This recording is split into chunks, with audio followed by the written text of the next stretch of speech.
os Chapéus de Palha, nosso querido grupo principal de One Piece, tão amado e ao mesmo tempo tão polêmico, principalmente depois de certas mudanças que aconteceram devido ao tão temido time skip. E eu tô aqui hoje sem roteiro nem nada, apenas para falar da minha opinião pessoal em relação a cada um dos Chapéus de Palha. Pioraram ou melhoraram? Vamos ver um pouco mais a fundo isso aí. Bom, para começar comentando sobre cada um, eu gostaria de falar primeiro do Luffy, que sinceramente é o personagem mais bem feito do Oda até hoje. Não tenho o que reclamar do Luffy, ele continua numa linha de absurdos desde o início da obra. Ele é um excelente personagem e isso nunca mudou. Eu diria que seu design pós-time skip é uma evolução comparado a antes, a cicatriz que o Kaido deu nele ali fez realmente a diferença. Em questão de personalidade, o Luffy ele com certeza tá um pouco diferente, ele amadureceu depois de tudo que ele passou, os traumas que ele passou, mas ele ainda continua sendo o Luffy. E como tal, ele tem o devido destaque dele e sua evolução durante o pós-time skip também. Eu não tenho o que reclamar desse personagem, mano. O Luffy é incrível. O que eu já não posso dizer tanto assim dos restos dos Chapéus de Palha. Zoro, Roronoa Zoro, caçador de piratas. Não é lá o personagem mais popular de One Piece por sua escrita incrível, mas ele não deixa de ser muito bom. E é um dos personagens que mais se nota aí uma mudança que tem entre a transição do pré-time skip pro pós. Zoro se tornou mais sério, mais fechado. Você comumente vai ver por aí gente comparando o Zoro sorridente do pré-time skip, o que ele não era tanto assim, na verdade, pra ser sincero, e o Zoro todo fechadão pós-time skip. Que também não é assim, mas enfim. Cara, realmente existiu essa mudança e o que eu acho dela? Ela é ruim? Não. É uma evolução coerente pro personagem. O Zoro, por mais que ele seja bem idiota também e tente não parecer, ele age como o cara realmente sério ali nos momentos que precisa. Essa é parte do personagem dele, pra ter a voz da razão nos momentos, pra manter o bando de pé. Mas grande parte das críticas aqui se direcionam ao fato do Zoro ter sofrido uma leve flanderizada, vamos dizer assim. O personagem dele pós-time skip tem muito de ser só o cara fodão. E eu não vou discordar. Realmente teve bastante disso, onde o Oda, sei lá, ele tentou transformar o Zoro no personagem badass, edgy, e ficava forçando frase de efeito no boneco a cada 10 palavras que ele dizia. E eu acredito que essa personalidade influenciou na coisa que eu mais desgosto do Zoro pós-time skip: a falta de dificuldade que ele tem. Sério, o Zoro passou desde a Ilha dos Tritões até o ano sem um oponente de verdade. E pra mim isso vai muito contra todo o personagem dele. Porque o Zoro, todo o personagem do Zoro e a sua evolução, sua jornada no mangá é ele evoluir. Evoluir fisicamente. O que é o sonho dele? Ele quer se tornar o mais forte do mundo. Ele quer superar o Mihawk, derrotar o Mihawk e tomar o posto dele. Então ele realmente vai passando por vários desafios como um espadachim no pré-time skip e evoluindo cada vez mais sua habilidade. Ele fica o dia todo fazendo musculação pra poder superar seus limites e ficar cada vez mais forte. A luta contra o Dasmones em Alabasta, vulgo melhor luta do Zoro até hoje, é uma luta que mostra perfeitamente isso. Eu acho que até hoje esse é o máximo que o Zoro já se esforçou numa luta. Se esforçou, eu digo, no quesito de apanhar, e apanhar muito. E aqui ele evolui, não só balançando a espada com um pedaço de ferro gigante, mas ele aprende a usar o Haki. É o primeiro despertar de Haki do Zoro, é um momento que acontece aqui em Alabasta. Ele junta os ensinamentos do seu mestre passado por ele na infância e finalmente, num momento ali de êxtase, ele então tem o despertar e ele consegue atravessar o metal. E no fim agradece ele, porque agora ele sabe que pode ficar mais forte. E cada luta pro Zoro é um desafio para ele poder evoluir cada vez mais seus ataques. Onde em Skypiea ele mesmo aprende a como lançar um corte voador, como se fosse um canhão. Também na luta contra o Kako, que ele se esforçou demais e até mesmo desbloqueou ali uma nova forma, uma transformação absurda de 9 braços e 3 cabeças, que no caso é uma ilusão que ele faz ali com seu poder de luta, vulgo Haki do Rei. E basicamente o Zoro foi levado ao limite e evoluiu mais uma vez, para poder proteger a Robin. É o caminho que ele trilha para se tornar o mais forte. Ele tá sempre se superando desafios cada vez mais difíceis para poder ficar mais forte. E daí no pós-time skip, ele não tem desafio. Ilha dos Tritões, ninguém tem desafio, a não ser o Luffy que tem um trabalhinho ali com o Rod Jones, porque o Oda precisava enrolar o arco. Daí depois em Punk Hazard, ele também não tem desafio, ele acaba com a Monet ali extremamente fácil. Em Dressrosa também não tem desafio, mesmo com o Pika sendo um oponente e tanto, ele não tem desafio. Ele só demora um pouco a pensar em como que ele ia chegar lá onde é que o Pika tava, mas depois que ele descobriu isso, ele simplesmente acabou com o cara, facilmente. Em Zou, ele não fez muita coisa, né, porque não teve realmente muita coisa acontecendo lá. E em Holy Cake ele não estava. Daí é onde chega o ano, que finalmente parece que o Oda se ligou e ele começou a dar desafio de verdade pro Zoro. Zoro vs King é uma boa luta. Relembra bastante dos momentos do Zoro no pré-time skip. Outro problema que eu tenho com o Zoro também é o fato de que o Oda tentou trazer um pouco mais esse lado dele, da voz, da razão, o cara que dá ali, dá moral no Luffy, só que de um jeito não muito legal. Porque você tem ali em Punk Hazard, quando ele grita com o Luffy e fala pra ele levar a sério o novo mundo, tal, é parada séria. Ele já até teve aquele papo lá em Warrior 7 que eles não estão brincando de ser piratas e tudo mais. Ok, não teria problemas com essa cena se o Zoro seguisse o próprio conselho dele. Sei lá, às vezes parece que o Zoro, ele é muito hipócrita. Ele fala pro Luffy sobre não brincar no novo mundo e tal, que a parada agora é séria. E daí no mesmo arco, Punk Hazard, ele brinca com a Monet. Ele literalmente senta ali e fica parado, esperando, vendo a Tashigi apanhar da Monet. E daí depois ele vai lá e corta ela, mas sem nem sequer usar Haki. Ele não incapacita ela, só dá muito medo nela ali e vai embora. O que inclusive quase levou à destruição de todo mundo ali, a morte de todo mundo. Ela ia explodir a ilha. Por sorte, né, o Xer acabou pegando o coração errado e matou a Monet, mas enfim. E não não só isso, como aquele vexame que foi Zoro versus Lute em Egghead.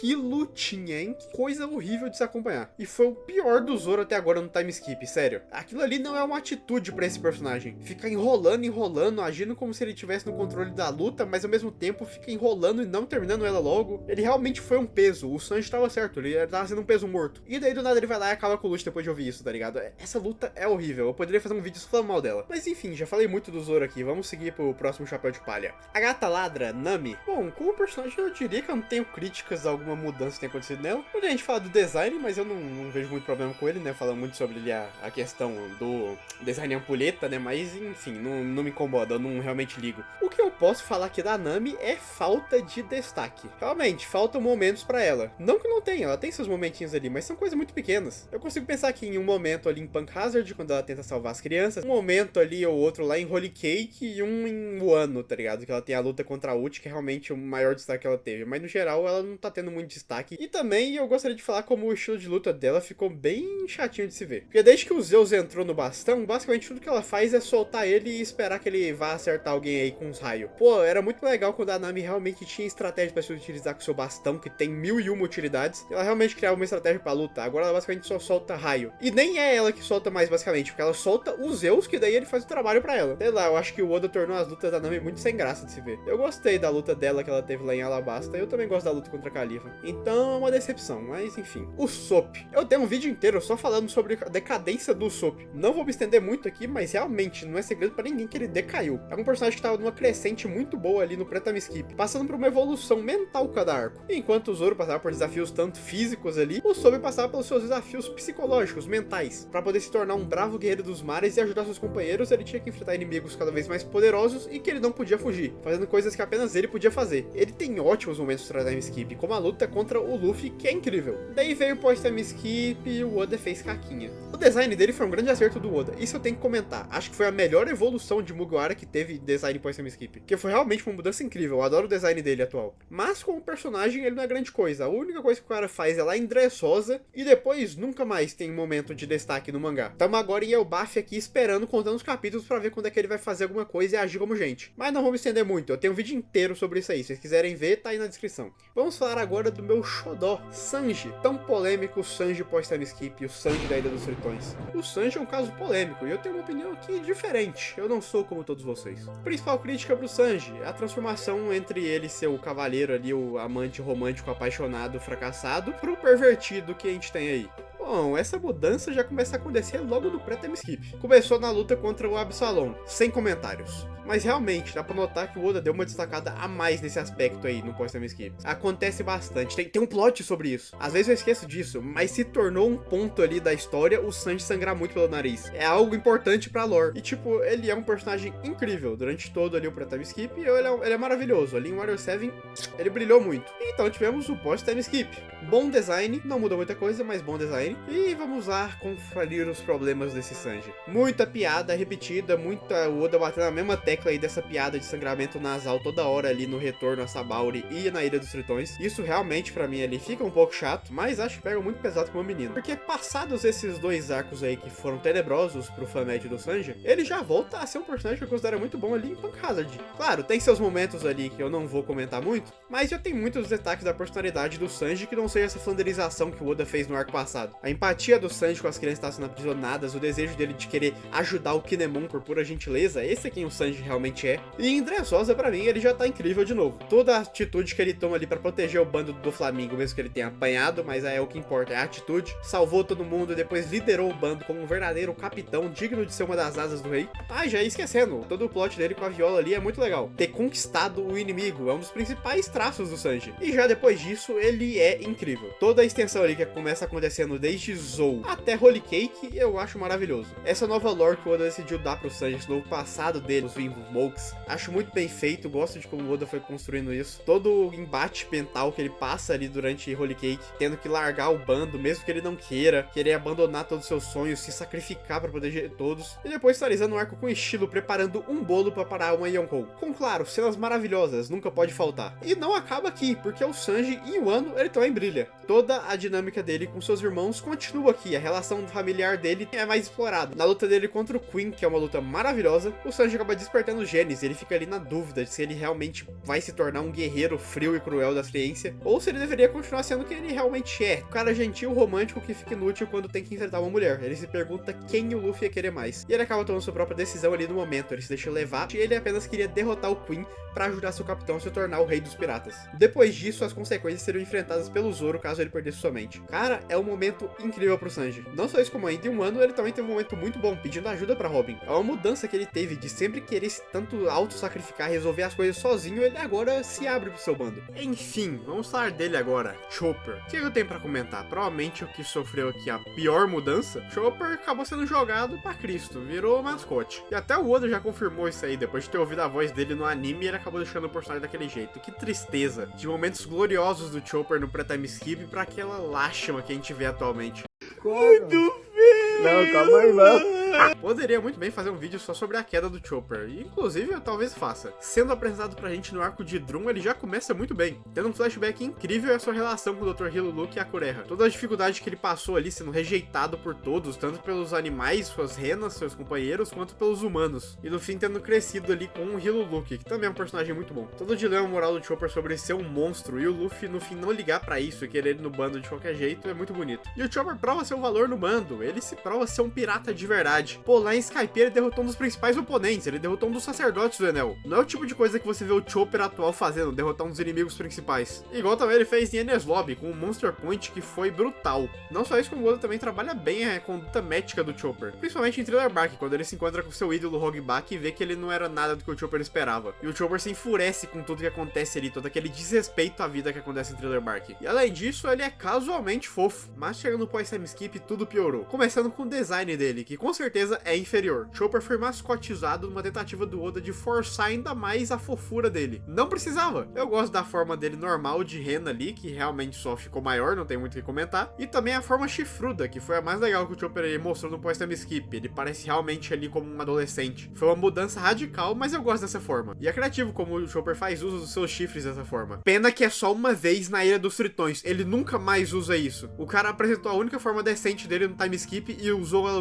uma vez. Enquanto isso, para outras formas, o Oda cagou. Além de ter banalizado o Monster Point, que agora é bucha, ele também descartou as duas formas mais legais do Chopper para colocar ele para usar o Kung Fu Point o tempo inteiro. Por importa qual seja o desafio dele, mesmo que ele tenha que correr de algum lugar, fugir, ele vai usar o Kung Fu Point, que nem é uma forma legal para se ver em tela. Se fosse uma forma boa, pelo menos eu não reclamaria tanto, mas essa forma é horrível. Não botou essa falta de destaque, ele não tem momentos realmente marcantes como personagem no pós-time skip, no máximo uma coisa ou outra que aconteceu ali, tipo, ele deu um tapa no Queen. Todas as questões medicinais dele realmente foram deixadas de lado, você pode ver um momento ou outro, como tem o ano com ele tentando cuidar todo mundo que tá sendo afetado pelo vírus, ou lá em Punk Hazard também, mas são momentos muito pequenos. É uma tristeza que aconteceu com o Chopper e eu acho que o Oda não vai voltar atrás, eu não vejo futuro pra ele. Ah, chegou a hora de falar da nossa querida Nico Robin. Cara, a Robin eu vou contra toda a maré aqui e dizer que ela continua boa como sempre. Tanto como personagem, tanto design. Eu não acho o design dela nem um pouco ruim. Ela continua lindíssima. Eu acredito que o maior problema aqui pros fãs é que muita gente acompanha pelo anime. E o anime era feio. Feio que dói. Principalmente nesse pedaço da Ilha dos Tritões até Dressrosa ali mais ou menos. O negócio só foi começar a melhorar um pouquinho pra Holy Cake e ficou bom de verdade em um ano. Então acho que muitos designs acabam sofrendo disso. Porque olhando no mangá, eu acho a Robin muito bonita ainda. E como personagem, ela também continua muito boa. Durante alguns arcos inéditos do time skip, ela não tem lá um destaque maior, mas ela continua presente na medida do possível. Eu gosto muito de como o Oda vem trabalhando ela de um ano pra cá. Desde seu momento contra a Black Maria, que ela tava precisando já fazia um tempo que ela não tinha uma luta de verdade. É uma luta muito boa pra personagem, explorando o lado dela desejar se tornar um demônio por conta própria, por pura vontade, pra proteger seus amigos. E uma forma muito foda, ela vai lá e derrota a Black Maria. Não só isso, como em Egghead temos o começo ali com a relação dela com o Sal, quando ela descobre que ele tá vivo. E em Elbaf a gente tem uma cena lindíssima dela se encontrando com o Sal. Vou defender essa cena até o fim dos tempos. A única crítica que eu tenho pra fazer aqui com a Robin é o fato de ela não usar Haki. E essa crítica não se estende só pra Robin, é pra todos os Chapéus de Palha. O bando de um Yonkou, de um Imperador do Mar que vai ser rei dos piratas, onde metade dos membros não sabem usar haki básico. E tudo bem, nem todo mundo precisa saber haki já vindo logo do time skip. Mas se o Oda explorasse melhor isso, dentre os Mugiwaras que não sabem haki, só o Soap despertou e ele usou uma vez lá em Dressrosa, já fazem mais de 10 anos isso. E eu poderia relevar os outros se pelo menos a Robin tivesse um haki básico. Faria todo sentido ela aprender, ela treinou diretamente com o exército revolucionário. O que ela fez durante esses 2 anos? Ela aprendeu basicamente só um golpe de palma de Karate Tritão ali com a Koala. Ela poderia muito bem ter aprendido haki.